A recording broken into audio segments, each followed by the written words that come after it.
All right, let's dive in. We're looking at reestablishing paradise, divine message of transformation. Yeah. It's a Murli dated February 25th, 2025. Just a few days from now, actually. It's Oh. all about India, and it's got some, well, some pretty big claims about the future. Like, it says India is becoming a paradise again. A paradise. Yeah, thanks to what it calls a heavenly godfather.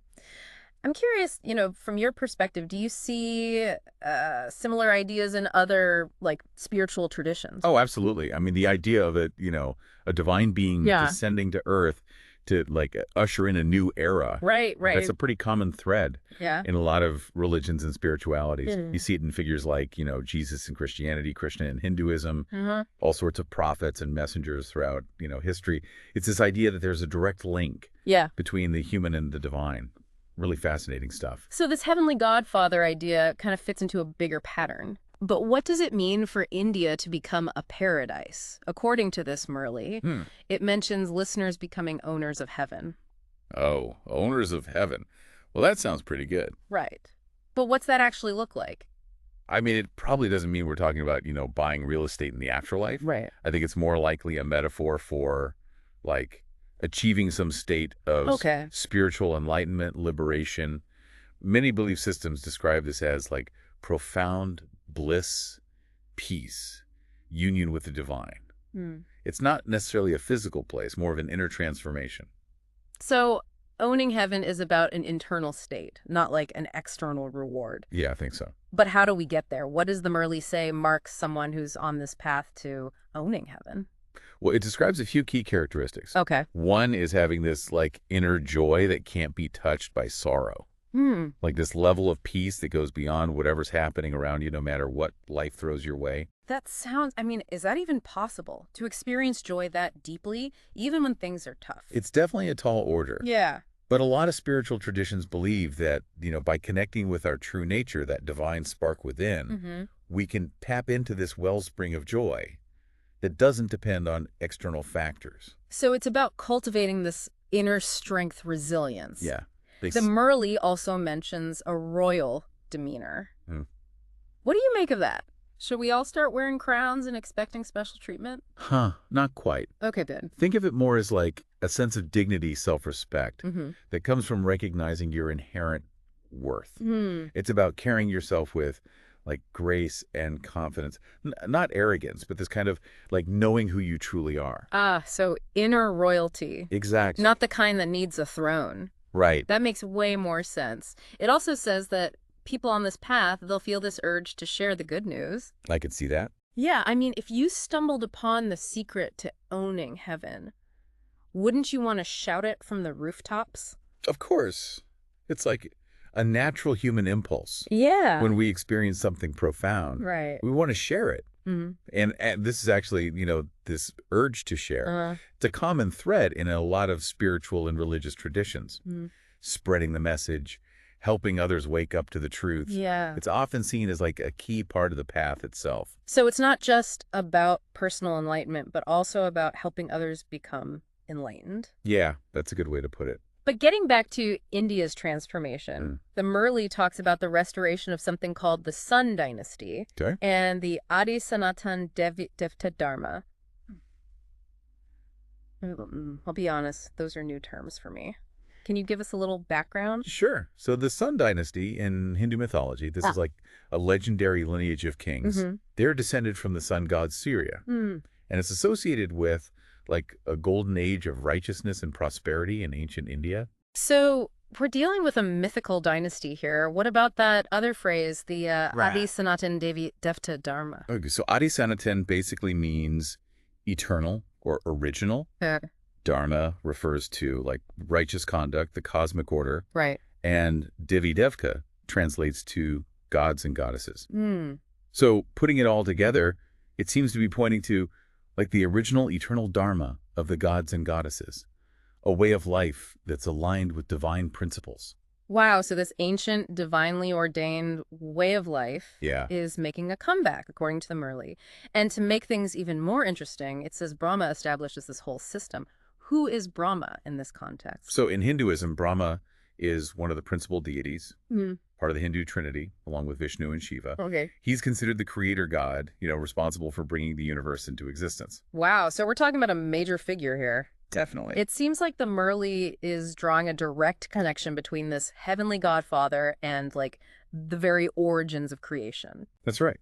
By invoking Brahma, the creator god, the Murli is suggesting that this transformation isn't just some historical event, but like a cosmic shift, Mm. a return to this primordial state of, purity and harmony. This is getting pretty deep, and the Murli seems particularly focused on this idea of purity. Yeah. It mentions Lakshmi Narayan repeatedly. It even includes their picture. Oh, interesting. What's the significance of that imagery?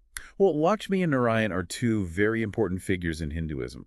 Lakshmi is the goddess of prosperity and wealth, Okay. and Narayan is another name for Vishnu, the preserver god. Together, they represent like this divine harmony, balance, abundance. So, like, the ultimate power couple of the Hindu pantheon. Huh. You could say that. But what's the connection to purity? Well, Lakshmi represents material abundance, Okay. but not in a greedy or materialistic sense. Right. It's seen as like a support for spiritual growth, not the end goal. Okay. Narayan, on the other hand, represents that spiritual principle that guides and protects us. So together, they embody a state of like perfect balance and integration where material and spiritual well-being are totally intertwined. So it's about finding that sweet spot between material comfort and spiritual fulfillment. Exactly. It's not about, denying the material world, but about using it wisely Yeah. to support our spiritual journey. And this is where the Murli's call to action comes in. Yes, exactly. It urges listeners to spread this message, especially by using those Lakshmi Narayan images. But it stresses service as a key part of achieving this higher spiritual state. Is selfless action a common thread in other spiritual traditions as well? Oh, absolutely. So many spiritual and philosophical traditions Hmm. emphasize the importance of acting for the benefit of others. Yeah. It's about recognizing our interconnectedness, Right. understanding that our actions have an impact on the world around us. So it's not just about personal enlightenment, but about contributing to the well-being of others. Exactly. Makes sense. But the Murli takes things even further. It compares this spiritual knowledge to jewels. The jewel. Yeah, that are supposedly more valuable than traditional scriptures. Should we be ditching our libraries and hitting the gem mines now? Huh. Not literally. But the metaphor of jewels is quite powerful. In spiritual contexts, jewels symbolize like rare and precious insights that can illuminate our understanding and lead to liberation. So the Murli is saying that this spiritual knowledge is more valuable than any book because it's about direct experience of truth. Exactly. It's suggesting that like intellectual understanding alone isn't enough. Hmm. True transformation requires a shift in consciousness, a direct realization of our true nature. I see what you mean, but there's one more concept that's really caught my attention. The Murli talks about escaping something called Ravan's prison Okay. and breaking free from a cycle of 84 lakh births. I have a feeling I'm going to need your expertise on this one. All right, let's dive in. So these concepts are deeply rooted in Hindu mythology. Ravan, he's a major figure in the epic Ramayana, depicted as this like powerful demon king who abducts Sita, the wife of Lord Rama. Right, I remember that story. Rama eventually defeats Ravan and rescues Sita. Yeah. But what does this have to do with Ravan's prison? So Ravan's prison is a metaphor for the cycle of suffering. Hmm. We experience it because of our attachments, desires, ignorance. Uh-huh. Ravan, in this context, he represents the forces that keep us trapped in that cycle. So escaping Ravan's prison means breaking free from those negative influences. Exactly. What about the 84 lakh births? What's the significance of that number? So in Hinduism, 84 lakh or 8.4 million, Okay. it's a symbolic number. It represents the vast array of life forms we can potentially incarnate into. Wow. And it's believed that souls cycle through these births until they achieve liberation. That sounds like a long and arduous journey. So the Murli is suggesting that by following this path, we can escape this cycle of rebirth altogether. That's the implication. It suggests that this spiritual knowledge offers a way out of suffering, a path to true liberation. Wow, we've covered a lot of ground already. We've got India becoming a paradise, Mm-hmm. a heavenly god father figure, Yeah. becoming owners of heaven, Hmm. unshakable joy, a royal demeanor, Right. the revival of a lost dynasty and Dharma. Brahma is the architect of this revival. It's a lot. the symbolism of Lakshmi Narayan, Yeah. the importance of service, spiritual knowledge as jewels, escaping Revan's prison, and breaking free from the cycle of 84 lakh births. It's quite a lot to unpack. It is, and there's so much more to delve into. We'll be back with more in part 2 of this deep dive, where we'll explore these concepts in even greater depth and see how they connect to the larger message of the Murli. Welcome back. We're continuing our deep dive into this intriguing Murli reestablishing paradise, divine message of transformation. Yeah. It's filled with like all this symbolic language and these grand pronouncements. Yeah. And I'm eager to unpack more of it. Absolutely. One of the most striking aspects, I think, that we touched on earlier is this claim that the spiritual knowledge is like more valuable than traditional scriptures. It compares it to jewels, which is a pretty bold statement. It is a bold statement. Why do you think the Murli makes that comparison? What's so special about these jewels of So knowledge? remember how we were talking about the importance of direct experience? Right. The Murli seems to be saying that true transformation, it doesn't just come from like intellectual understanding. Right. It comes from a direct encounter with the divine. Mm. And these jewels, I think, they represent those moments of like profound insight, those flashes of clarity Okay. that could totally shift your perspective. So it's like these jewels represent a deeper, more personal understanding that you can't get from any book. Yeah, exactly. Think of it like this. You can read about, the beauty of a diamond, its brilliance, its value, but until you actually hold a diamond in your hand, Yeah. see how it catches the light, experience its unique energy, Right. you haven't really grasped its essence. That's a great analogy. So the Murli is saying that these spiritual insights are like precious gems Yeah. that can awaken our true potential. Exactly. And it's not just about, personal awakening either. Right. The Murli also stresses the importance of sharing this knowledge with others, spreading the message. It practically begs us to become messengers of this transformation, Yeah. especially by utilizing, those Lakshmi Narayan images we discussed. Right, right. It seems to be suggesting that as we accumulate these jewels of wisdom, Yeah, we have a responsibility to share them. exactly. But it's not just about preaching or lecturing. Yeah. It specifically highlights this concept of service. Can you talk a bit more about how service fits into all of this? Sure. The Murli isn't just advocating for spreading information. Okay. It's calling for action. Right. And service, in this context, it's not just about charity or good deeds.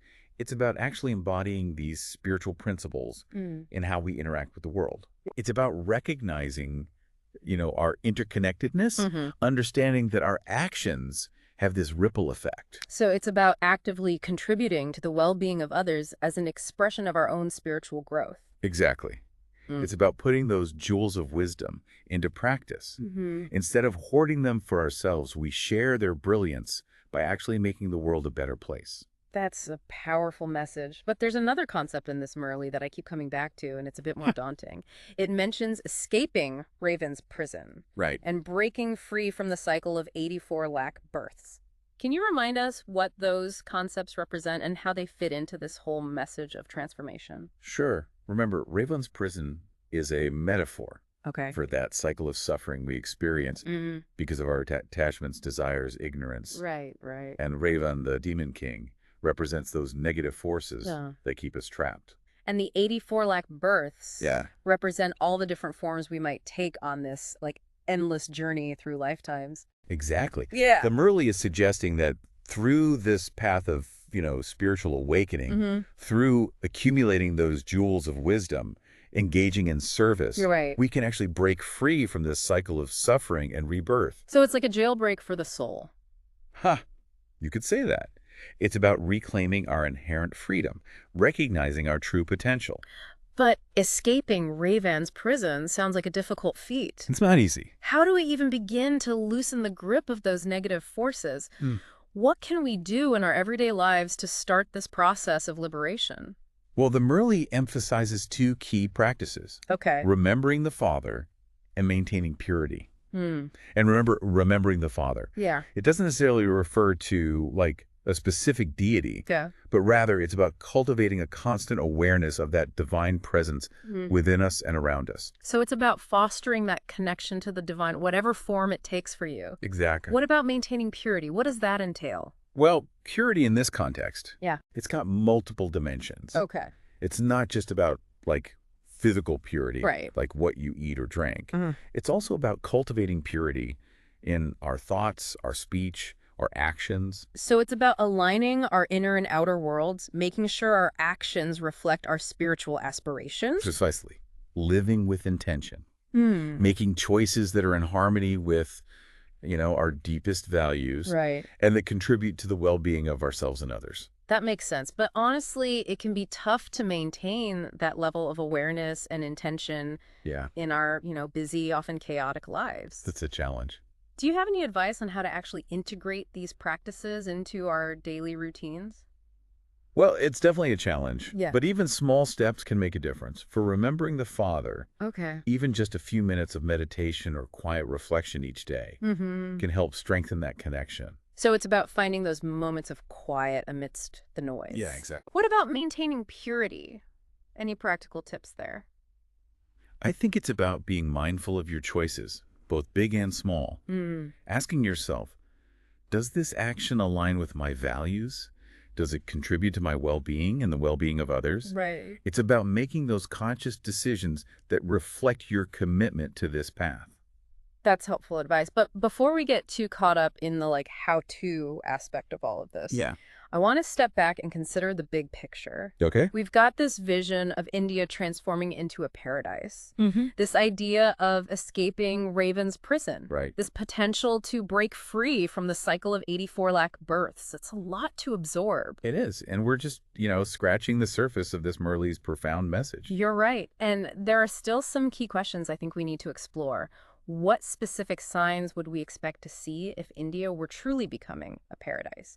What would that transformation actually look like in the real world? Right. And how can we each contribute to that vision? Those are excellent questions. And they lead us perfectly into the final part of our deep dive. Okay, great. Let's take a break and come back refreshed to tackle those thought-provoking inquiries.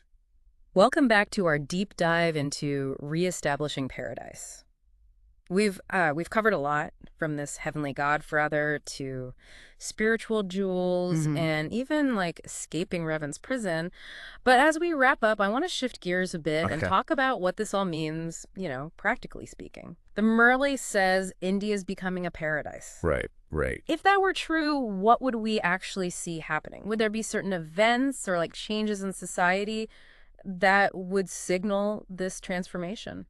That's a fascinating question. If we look at what the Murli emphasizes, Okay. the inner transformation, the qualities of joy, dignity, service, Mm-hmm. we might expect to see people's values and behaviors start to shift. Maybe even less conflict, more compassion, cooperation, maybe a greater sense of interconnectedness between people. So instead of looking for external signs of paradise, I don't know, material wealth or fancy technology, Yeah. we might see a shift towards these intangible qualities like kindness, generosity, a sense of shared purpose. Precisely. The Murli suggests this transformation begins with individuals, Mm-hmm. but it has the potential to ripple outwards, impact society as a whole. Mm. Imagine a world where people are guided by inner peace Yeah. and a genuine commitment to serving the greater good. That's a vision of paradise that resonates across many spiritual traditions. Oh, it's definitely a compelling vision. But how would this play out practically? The Murli talks about the Sun Dynasty coming back Right. and the Adi Sanatan Devi Devta Dharma. Would we see these ancient systems re-emerging in some way? It's hard to say for sure. Yeah. Remember, the Murli uses a lot of symbolic language. Right. It's possible this revival. Mm-hmm. It's meant to be understood metaphorically as a representation of returning to a more righteous, harmonious way of life. So instead of kings and queens ruling India again, we might see a resurgence of those underlying values. Yeah. Principles like justice, integrity, respect for all beings. That's a very plausible interpretation. Yeah. The Murli seems to be saying it's not about clinging to specific forms or structures, Mm. but about embracing that timeless wisdom, Yeah. the wisdom that these ancient systems represent. Okay, that makes sense. But if this transformation is really happening, wouldn't it affect more than just India? Could this shift in consciousness spread to the rest of the world? It's an intriguing possibility. Yeah. The Murli talks about India, Right. but its message, about spiritual awakening, transformation, Mm-hmm. that has universal relevance. Yeah. If people all over the world embrace these principles, Right. cultivating inner peace, committing to service, recognizing our interconnectedness, I Hmm. think it's hard to imagine it wouldn't have a positive impact globally. So even though the Murli focuses on India, Yeah. its message could inspire a global shift towards a more compassionate, harmonious world. Exactly.